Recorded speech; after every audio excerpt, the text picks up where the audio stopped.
Merry Christmas. At this time and day, making coffee for you-know-who. Yes, the mother, the one and only. Mom, would you care for a little coffee? Leo, Yes, folks? You're an evil and a thankless son. We have done it, folks. Have a little coffee with some equal sugar. Without milk. Ah! Ah! Hot! Okay? Hot! She did it, folks! Can you believe it? She got up! We made it! For the 5th Christmas in a row, we have gotten pictures of Mom.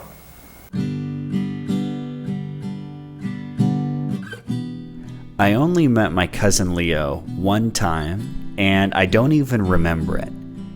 He was passing through Kansas on a road trip in 1994, and we had this big family get-together. He was 24 years old, and I was 1, so obviously we had very different priorities in life at the time. Leo and I were also different because he lived in a whole nother world called Los Angeles, California. But now, as fate would have it, I'm the one who's 24 and living in Los Angeles, and Leo's story has somehow found its way to me.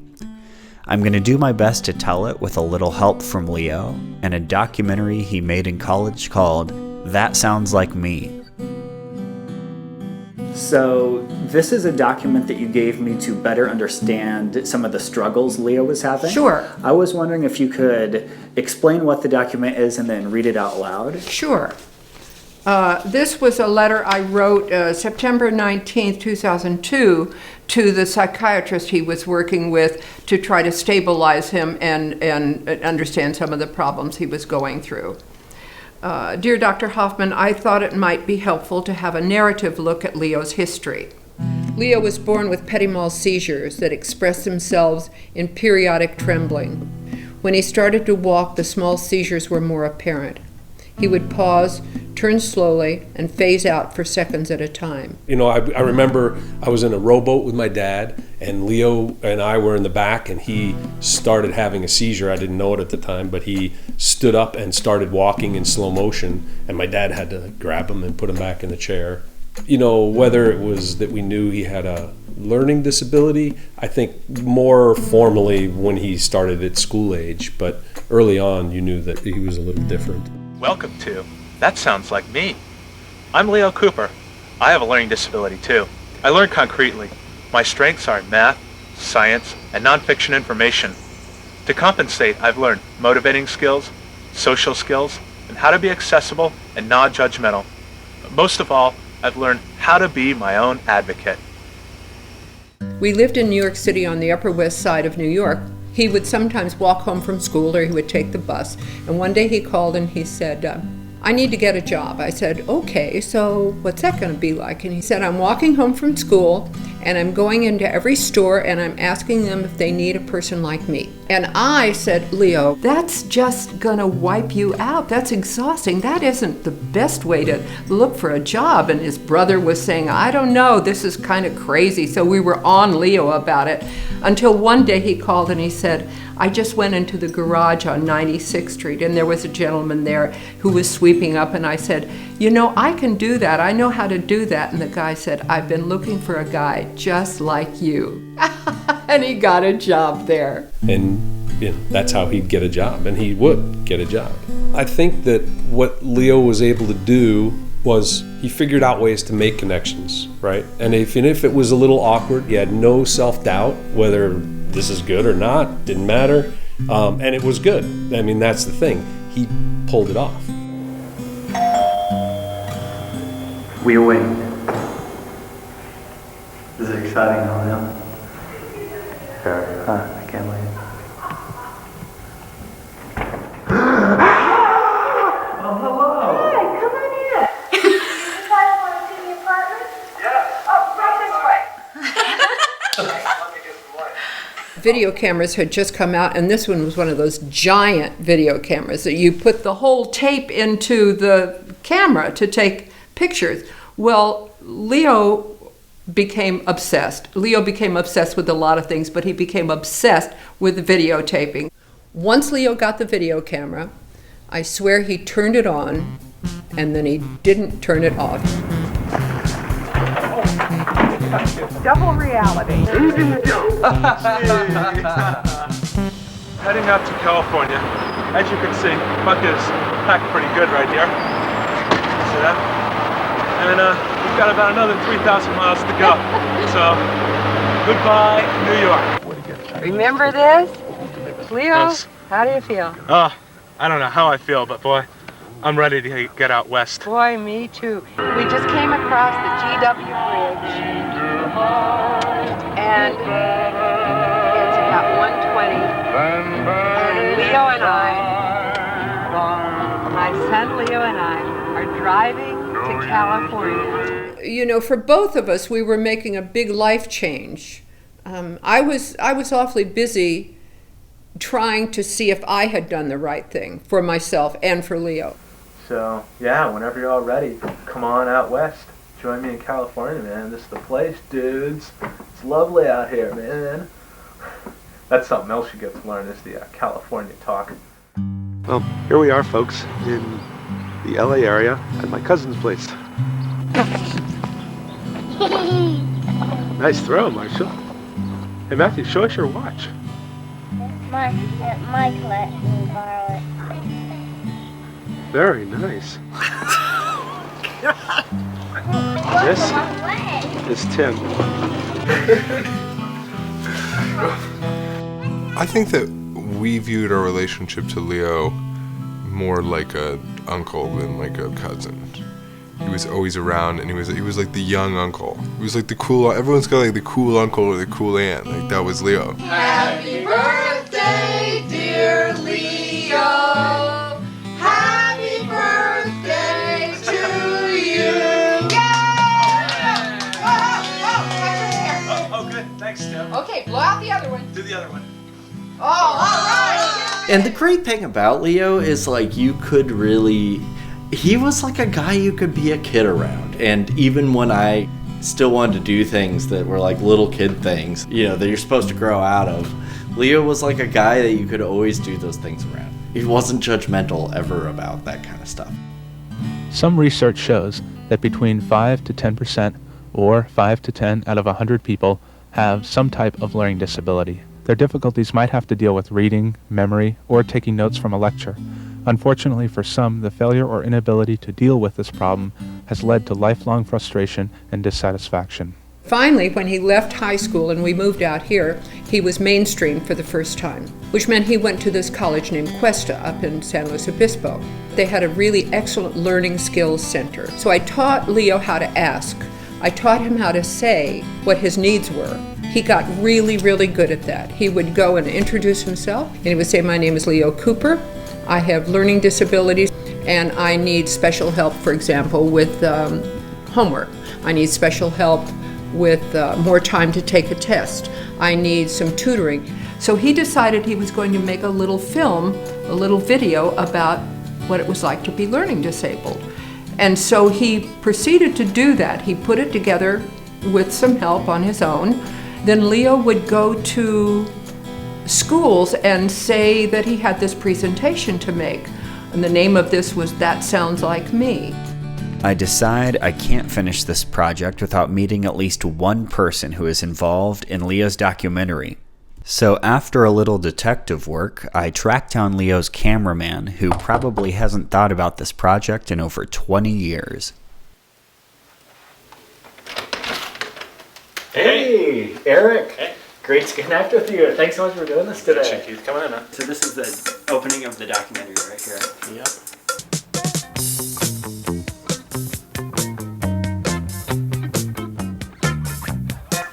Yeah, I remember where all this is.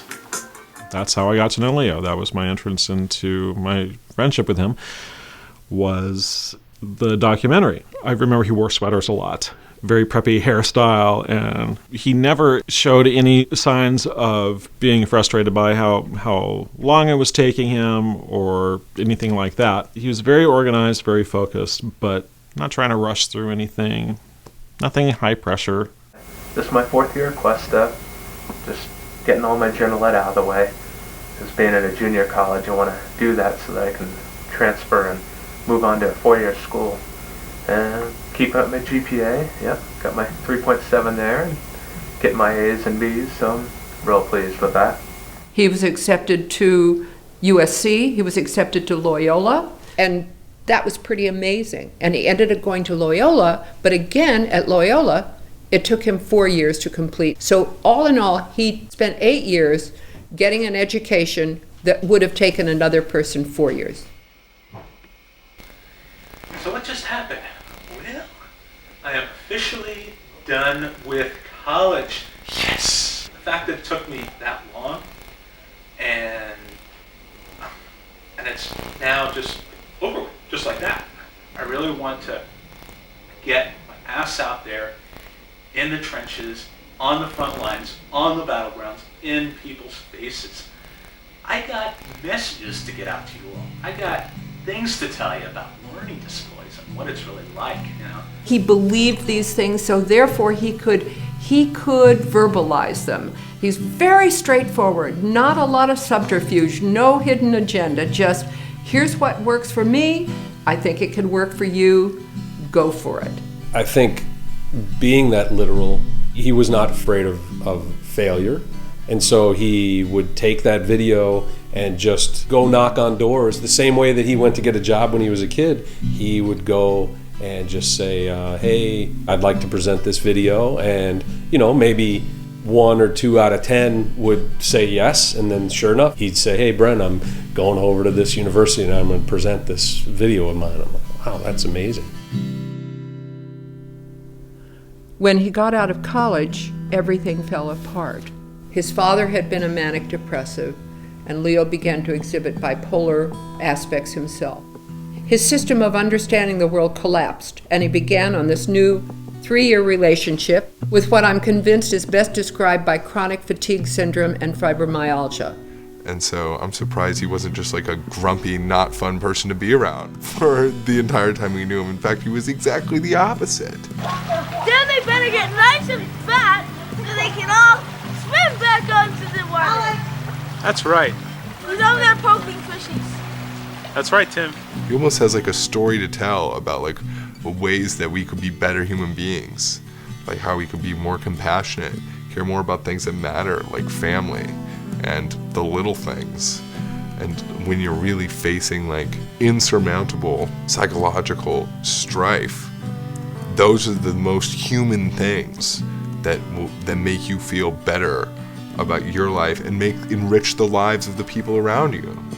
I know that his learning disabilities and his unique way of going about the world was widely known to everyone else, but to my brother and I had no idea. I didn't know anything about any of his struggles or any of his battles. But Leo at that time worked as a driver. He was driving around a lot, right? So when I was thinking about this earlier, I realized that he took us around like we were one of his clients. Like we got this full tour of Los Angeles, like not just LA. I mean, we went all over. We went up north, we went to the south, we went downtown. We're just like this 14-year-old kid and this 12-year-old kid from Kansas who'd never been anywhere.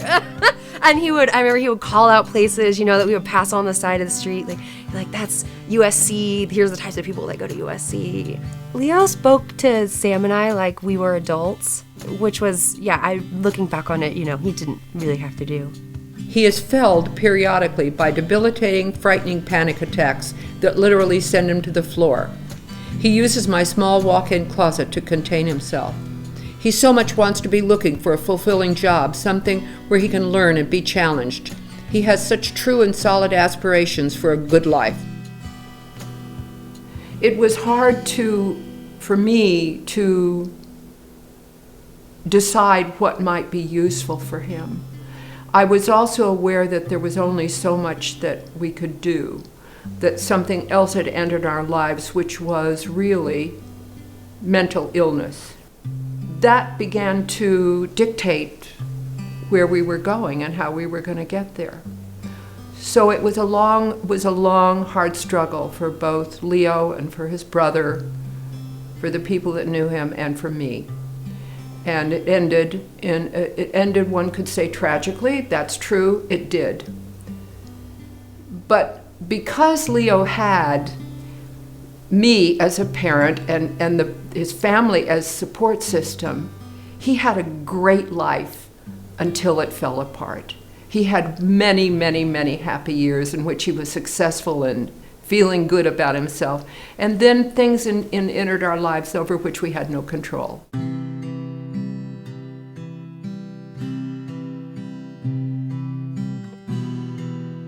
Losing Leo was tough because I think when you lose anybody to suicide, you have doubts as to whether or not you did everything you could do, whether or not there was anything you could have done differently that would have led to a different conclusion. And it's really hard because, he's not here and we think of him often.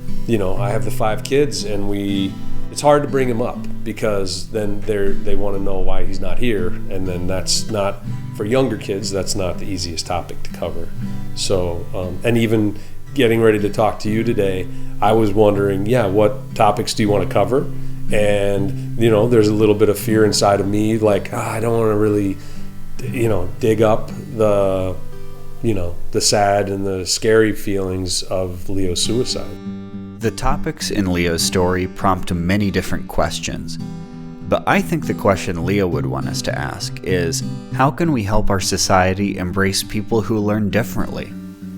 The society is not set up to accommodate everyone, and Leo was one of those people. That, to me, because of all of the things that he offered me as a kid, a fun person to be around, as somebody that knew how to teach you things and not be impatient, and is really sad. It means that there's all of these people out there like Leo that we don't make space for. I want a Leo to feel welcomed and feel, even though they learn differently, even though they might learn more slowly, people care about him. The unfortunate thing about society is that progress moves really slowly. But I don't think Leo would be discouraged by that. I think if he were with us today and was able to take his documentary into classrooms as he did before, I think his message would be exactly the same. We all learn differently to some degree. There's no one to blame for our learning differences. There's nothing to be afraid of either. It's okay to talk to other people about your learning differences. In fact, if you're both curious and brave, you can accomplish so much for yourselves by following your own instincts as to what works and what doesn't, choosing among many of the tools and techniques. Hear what other people have to say about what they've discovered. You will find a way of learning that works best for you. Go for it.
Thank you for joining us. We hope you join us next time.